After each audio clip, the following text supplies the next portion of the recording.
Hello guys, আসসালামু আলাইকুম। আজকে তো তামিল থেকে বুঝে গেছেন আমরা চীন আসার জন্য একটা নতুন ঘর তৈরি করলাম। তো দেখতে পাচ্ছেন এখানে এই ঘরটা এটা আজকে তৈরি করলাম, ভালোভাবে পরিষ্কার করলাম। এই ঘরটাকে আজকে কিন্তু এই ঘরটাকে আমরা পানি দিয়ে ধুয়ে দিব। তারপরে এখানে দেখতে পাচ্ছেন সবগুলো ডিঙ্কারগুলোকে দেওয়া হয়েছে। আর এই ঘরটার ফুট হচ্ছে 30 ফুট লম্বা, এমনকি 8 ফুট চৌড়া।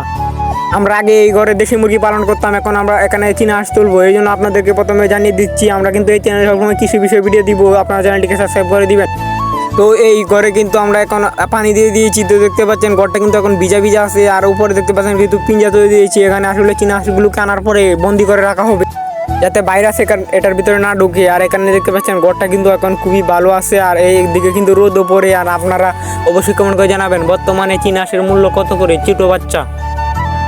তো গাইস, আজকের ভিডিও এই পর্যন্ত। 1 মিনিটের ভিডিও। সবাই আমার চ্যানেলটিকে সাবস্ক্রাইব করে দিবেন, লাইক করবেন। আর আমার চ্যানেলে সবসময় কৃষি বিষয়ক ভিডিও পাবেন, সবাই চ্যানেলটিকে সাবস্ক্রাইব করে দেবেন। ধন্যবাদ, আসসালামু আলাইকুম।